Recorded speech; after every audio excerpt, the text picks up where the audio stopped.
Hello traders. तो चलिए कल के लिए एनालिसिस कर लेते हैं। देखिए मार्केट में मैंने कहा था कि बहुत बड़ी सेलिंग आई है, उसके बाद एक दो दिन अभी मार्केट पॉजिटिव रह सकता है बायर भरने के लिए, क्योंकि ओवरऑल मेरा जो डेली टाइम फ्रेम में है वो जो व्यू है मेरा नेगेटिव है।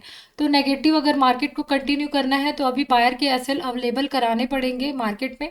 तो उसके लिए एक दो दिन अभी पॉजिटिव मार्केट रह सकता है। तो किस तरह के सिचुएशन में हम फिर से अगेन, जैसा आज मेरा व्यू था कि मतलब फर्स्ट कैंडल को देख के आज मार्केट में मेरा व्यू था कि बाइंग साइड ही रहेगा मार्केट, लेकिन क्या किया देखो, कल के लिए मैं बता रही हूँ क्या किया है। जो बायर 24,000 के ऊपर में आए हैं उसको मार्केट निकाल चुका है, ठीक है, आज के ही डेट में। तो ये बायर निकल चुके हैं। तो अब अगर ओपनिंग होती है गैप अप 24,000 के ऊपर, तो बायर के एसएल तो है नहीं, तो अब किसके एसएल एसएल बचे हैं जिसको मार्केट हंट कर सकता है। फिर ये इसमें बायर और सेलर दोनों आए होंगे, बड़े सेलिंग को देख के सेलर भी आए होंगे, लेकिन सेलर है प्रॉफिट में। लेकिन अगेन उसके अगेंस्ट में जाके ओपन होता है मार्केट, तो अभी भी जो सेलर यहाँ कहीं पोजीशन बनाए हैं उसको टारगेट करने के लिए, हम सेलर को टारगेट करने के लिए बाइंग साइड का सेटअप देखेंगे गैप अप होता है तो। लेकिन इन केस गैप डाउन हो जाता है यहाँ कहीं, तो ये जो सेलर हैं ऊपर से सेलिंग किए हैं वो ऑलरेडी प्रॉफिट में आ जाएंगे। तो मार्केट गैप डाउन होगा और इस तरफ बढ़ेगा ऊपर, तो वो फिर ज़्यादा ऐसे नहीं देंगे, या तो कॉस्ट टू कॉस्ट कोई निकलेगा, कोई यहाँ लिया होगा तो 24,000 के नीचे नीचे या थोड़ा ब्रेकआउट में निकल जाएगा, तो हम फिर उस सेलर को टारगेट नहीं कर पाएंगे जो प्रॉफिट में है। मतलब गैप डाउन होगा तो सेलर को तभी ट्रैप कर पाएंगे कि हमारा गैप अप होना चाहिए 24,000 के ऊपर में। तो ये दोनों सिचुएशन में गैप अप हुआ तो हम बाइंग साइड का देखेंगे, अगर गैप डाउन होता है तो हम सेलिंग साइड के व्यू में जाएंगे। और कल फ्राइडे का मार्केट है, दोनों कंडीशन मतलब सेम डे में बाइंग भी आ जाती है, सेम डे में सेलिंग भी आ जाती है।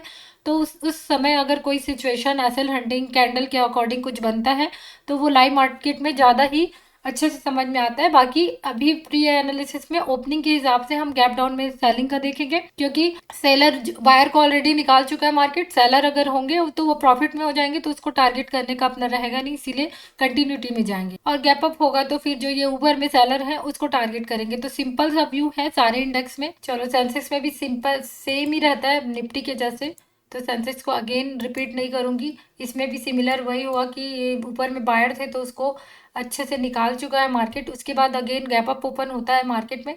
तो हम बाइंग साइड, ये जो सेलर यहाँ पे ये बड़ा कैंडल को देख के एज अ रिट्रेसमेंट मान के किसी ने सेलिंग किया होगा, तो अगर गैप अप होता है तो उसी को टारगेट करने के लिए बाइंग साइड का सेटअप देखेंगे। लेकिन इन केस गैप डाउन होता है, इसके नीचे भी ओपन होता है, तो इसका मतलब है कि यहाँ का जो सेलर बैठा है वो स्ट्रांग है, मतलब वो अब जल्दी से आसानी से अपना एसएल देगा नहीं, तो हम सेलिंग साइड के व्यू को देखेंगे। तो इस तरह से, और फ्लैट में थोड़ा सा ट्रैपी हो सकता है, तो वो लाइव मार्केट में ही समझ में आएगा कि कुछ लेवल से ट्रैपिंग वगैरह बनाएगा, तो फ्लैट में थोड़ा सा एक तरफ निकलता है तो समझ में आता है कि किधर जाना चाहता है मार्केट। सिमिलर मेरा व्यू बैंक निफ्टी में भी है। बैंक निफ्टी के चार्ट में चलती हूँ तो देखो, जिस तरह से मार्केट में निफ्टी और सेंसेक्स में बायर को निकाला है, बैंक निफ्टी में नहीं निकाला है। अगर कोई बायर पोजीशन बना के गया है तो मार्केट में बायर अभी नहीं निकले हैं, तो इसमें अगर बायर को टारगेट करना है तो इसको गैप डाउन देना पड़ेगा बैंक निफ्टी को, ठीक है, तभी बायर निकलेंगे। लेकिन अगर मार्केट में साइडवेज या गैप अप देता है तो फिर